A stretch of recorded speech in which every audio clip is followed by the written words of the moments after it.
Hello students, good evening. Welcome back on my YouTube channel. Today we will start our next topic of chapter number 4, that is force and pressure.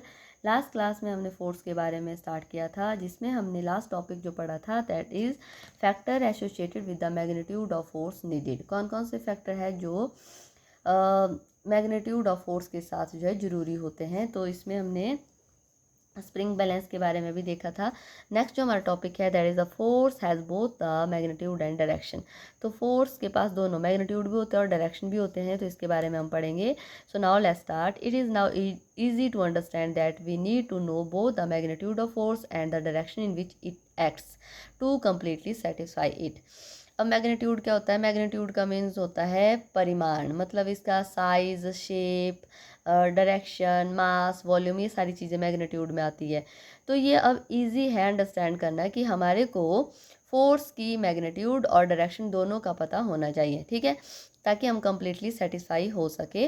When we change either the direction or the magnitude or both of the applied force its effect changes. जब हम कभी भी मतलब direction change करते हैं, magnitude change करते हैं, या फिर दोनों चीज़ें चेंज होती है, तो उसकी वजह से जो अप्लाइड फोर्स है उसका इफेक्ट भी चेंज होता है। Okay, do you know the force need not always act in direction of motion. तो ज़रूरी नहीं है कि फोर्स हमेशा जो है उसी डायरेक्शन में लगे जिस डायरेक्शन को मोशन हो रहा है। Depending upon the situation force में act at any angle of the direction of motion. तो ये सिचुएशन के ऊपर डिपेंड करता है। जो फोर्स है वो एक्ट कर सकती है किसी और एंगल की तरफ भी, ठीक है। A force acting perpendicular to the direction of motion does not cause any change in speed but can still cause a change in direction. तो जो फोर्स एक्ट करती है, किसी कोई ऑब्जेक्ट है, मान लो उसकी डायरेक्शन के परपेंडिकुलर वो एक्ट कर रही है, तो इसकी वजह से जो स्पीड है उसमें कोई चेंज नहीं आएगा, बल्कि जो डायरेक्शन है उसमें चेंज आएगा। ओके, नेक्स्ट है बैलेंस एंड अनबैलेंस फोर्सेस। तो बैलेंस क्या होती है और अनबैलेंस फोर्सेस क्या होती है? From our experience we know that sometime more than one forces can act on an object. The effect of all these forces on the object would be due to the net force acting on it. To understand this, let us perform the following activities. तो हमारे को ये experience है इस बात का कि कई बार ऐसा होता है कि फोर्स हम किसी ऑब्जेक्ट के ऊपर लगाते हैं, ठीक है, पर वो जो ऑब्जेक्ट होता है उसके ऊपर कोई रिजल्ट नहीं आता उसकी वजह से, ठीक है। क्यों नहीं आता है और क्या वजह होती है जिसकी वजह से आप फोर्स लगाने के बावजूद भी जो आपका ऑब्जेक्ट है वो कोई उसमें कोई एक्टिविटी नहीं होती है, ठीक है, मतलब वो कोई रिस्पॉन्ड नहीं करता है, क्या होता है इसके पीछे? तो इसको हम एक एक्टिविटी से अंडरस्टैंड करेंगे। Okay, now let's start. Activity 4, consider large container filled with the heavy material. तो आपने क्या करना है, एक बड़ा जैसा मतलब बॉक्स लेना है, उसको किसी मटेरियल से फिल करना है, या फिर आप हैवी बॉक्स भी ले सकते हैं। अब आप क्या करोगे, try to push it all by yourself from one corner of the room to another. अब खाली रूम है, उसमें एक साइड से दूसरे साइड तक आप उसको अकेले ले जाने की कोशिश करोगे। Can you move it? क्या आप इसको हिला पा रहे हो या फिर मूव करवा पा रहे हो? Take the help of your friend. अब आपने अपने दोस्त को बोलना है कि प्लीज़ हेल्प करो मेरे साथ। Ask him to push the container in the same direction in which you are pushing it. Next ask him to push of the opposite direction. फिर आपने उसके साथ क्या करना है, उसको बोलना है जिस डायरेक्शन में मैं फोर्स लगा रहा हूँ, धक्का लगा रहा हूँ, उसी तरफ को आपने भी लगाना है। तो जैसे आप दोनों एक साइड से धक्का लगाते हो तो आप देखते हो कि जो ऑब्जेक्ट है उसमें कुछ मोमेंट होती है, ठीक है। अब आपने अपने फ्रेंड को बोलना है कि उसने अपोजिट डायरेक्शन में फोर्स लगानी है, ठीक है, मतलब जिस आप जो है लेफ्ट टू राइट लगा रहे हैं तो अपने फ्रेंड को बोलना है राइट टू लेफ्ट लगाए। Okay, and what do you observe, in which case does it become easier to और difficult to move the container. तो क्या होगा, दोनों सिचुएशन में कौन सी कंडीशन में जो बॉक्स है वो ईजिली आप हिला पा रहे हो, मूव करवा पा रहे हो एक से दूसरी जगह पर? देखो इसमें आपने काफ़ी टाइम किया भी होगा ऐसी चीज़ें। When your friend pushes the container in the same direction, his effort add to your effort. जब आप दोनों एक ही डायरेक्शन में फोर्स लगा रहे हैं तो आप दोनों के जो एफर्ट है वो ऐड हो रहे हैं और आपका जो कंटेनर है वो इजीली आप मूव करवा रहे हो उसको, ठीक है। But when he pushes it the opposite direction, पर जब वो अपोजिट डायरेक्शन में उसको पुश कर रहा है, his effect tries to cancel your effect. तो जो आप इफेक्ट एफर्ट लगा रहे हो और वो जो आपका फ्रेंड एफर्ट लगाएगा तो दोनों कैंसिल आउट हो जाएंगे, ठीक है। ईच केस में क्या होता है, in each case an unbalance force can act on the container. तो दोनों केस में क्या होता है, एक अनबैलेंस फोर्स जो है कंटेनर के ऊपर लग रही है। It is the net unbalance force acting on an object that the change speed और डायरेक्शन ऑफ द मोशन और बोथ।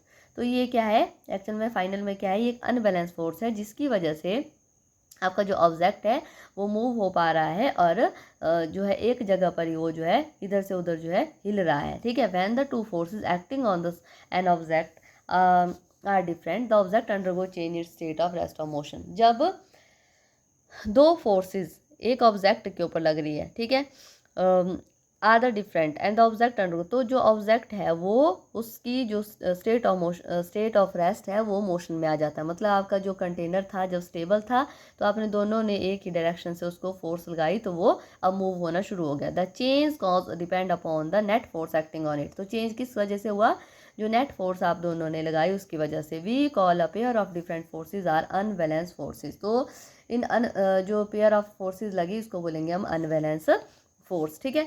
तो unbalance forces acting on the same direction combine, अगर एक ही डायरेक्शन में अनबैलेंस फोर्सेज लगते हैं तो वो कंबाइन हो जाती है, ऐड हो जाती है, ठीक है। तो जैसे F1 मीन्स आप अकेले थे, फिर F2 आपका फ्रेंड ऐड हो गया, फिर ये दोनों जो है सेम डायरेक्शन में लग रही है तो F1 प्लस F2, फिर आपके कंटेनर के ऊपर दोनों जो फोर्सेज है अनबैलेंस फोर्सेज जो है वो ऐड हो गई, ठीक है। तो दूसरी सिचुएशन क्या है, जब आपने दोनों ने अपोजिट डायरेक्शन में किया, unbalance forces acting in mutually opposite direction combine by subtraction, वो जुड़ तो रही है पर वो सब्सट्रैक्ट हो रही है, एक दूसरे के इफेक्ट को कैंसिल आउट कर रही है। तो उसकी वजह से क्या होता है, F1 जैसे फॉरवर्ड जा रहा है और F2 बैकवर्ड जा रहा है तो उसकी वजह से F2 माइनस F1, F2 के जो फोर्स है वो F1 को माइनस कर रही है, ठीक है। Where the F2 is greater और F1, तो F1 से जो है ज़्यादा फोर्स F2 की लग रही है। The resultant that is the net of the unbalance force is always non zero. तो इसकी वजह से क्या होता है, जो फोर्सेज है आपकी नॉन जीरो हो जाती है। For example in the group of tug और war the weaker team always we get pull toward the stronger team. तो ये होता है जो रस्सा कस्सी होती है ना, जब रस्सी खींचते हैं तो उसमें जो स्ट्रॉन्ग वाली टीम होती है वो वीक वाली टीम को अपनी तरफ खींच लेती है, ठीक है।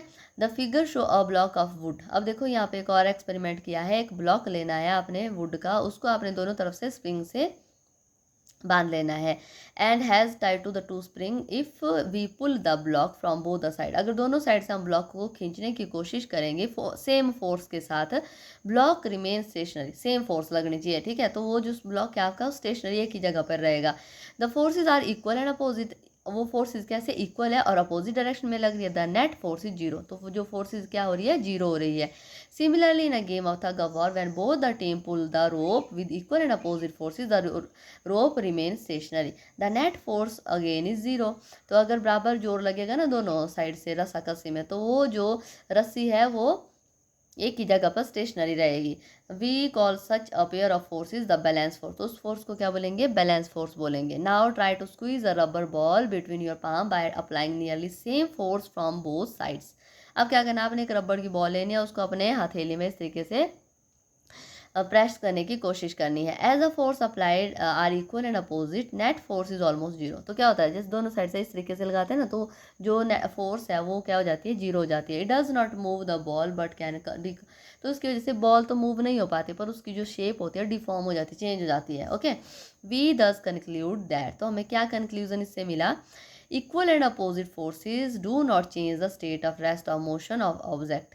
इक्वल और अपोजिट अगर आप फोर्सेज लगा रहे हो, मतलब बैलेंस अगर आप फोर्स लगा रहे हो तो उसकी वजह से ऑब्जेक्ट के ऊपर कोई चेंज नहीं आएगा, स्टेट ऑफ मोशन में कोई चेंज नहीं आएगा। They may however cause a change in the size shape of the, उसकी वजह से हो सकता है कि उसकी साइज या शेप जो है वो चेंज हो जाए पर उसकी स्टेट ऑफ मोशन जो है वो चेंज नहीं होगा। अब दूसरा है unequal, that is unbalanced forces may lead to change in state of rest of motion और as well change in size and shape of the object. अगर आप अनबैलेंस फोर्स लगाते हो तो उसकी वजह से आपका जो ऑब्जेक्ट है वो मोशन में आ सकता है और इसके साथ साथ उसका साइज या फिर शेप जो है वो चेंज हो सकती है, ओके।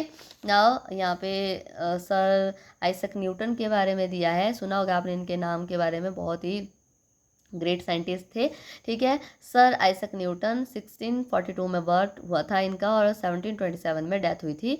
ग्रेट ये फिजिस्ट एंड मैथमेटिशियन थे, ठीक है, ठीक है। Newton wrote his important books that is principle and optics, तो इन्होंने जो है दो किताबें लिखी थी, principle and optics. The first book describe the theory of universal gravitation and the second book contain the Newton ideas on light and the colour and his optical researches. तो जो पहली किताब थी ना उनकी प्रिंसिपल, उसके अंदर उन्होंने यूनिवर्सल ग्रेविटेशन के बारे में दिया था मतलब यूनिवर्सल जो ग्रेविटेशनल फोर्सेस है वो किस तरीके की होती है। और दूसरा सेकंड बुक में उन्होंने दिया था न्यूटन के आइडियाज़ के बारे, न्यूटन के लॉ पढ़े होंगे आपने, first law, second law, third law, ठीक है। और इसके साथ साथ जो colour in his optical research में लाइट की जो फील्ड में उन्होंने जो रिसर्च किए थे कलर के ऊपर, उसके बारे में दिया था। Okay, Newton express the relation between the forces acting on the body and it's motion through his famous law of motion. तो उन्होंने जो लॉ ऑफ मोशन दिया उसके थ्रू एक्सप्रेस किया था कि किस तरीके से हमारी बॉडी के ऊपर फोर्सेस एक्ट करती है और उसकी वजह से हमारी बॉडी के ऊपर क्या इफेक्ट होता है। Newton third law of motion find its technological application in rocket propulsion. तो जो तीसरा लॉ उन्होंने दिया था वो बहुत ही इम्पॉर्टेंट लॉ था और उसका जो यूज़ किया जाता है रॉकेट प्रोपल्सन में किया जाता है और इसकी वजह से स्पेस एक्सप्लोरेशन में बहुत ही ईजी हो गया उस चीज़ को करना, ठीक है। तो ये थी इनकी उपलब्धियाँ। नेक्स्ट है टाइप ऑफ फोर्सेस। तो फोर्सेस की जो टाइप है वो नेक्स्ट क्लास में हम करेंगे, ठीक है। आई होप आपको यहाँ तक समझ आ गया। तो फोर्सेस क्या है, फोर्स क्या है, मैग्नीट्यूड क्या होता है और बैलेंस और अनबैलेंस फोर्सेस क्या है। तो अगर आपको मेरी क्लासेस समझ आती है तो please like share and subscribe my channel और प्लीज़ कमेंट। अगर आपको कोई भी चीज़ दिक्कत आती है या फिर कोई चीज़ सजेशन देना चाहते तो प्लीज़ कमेंट कीजिए। Thank you so much.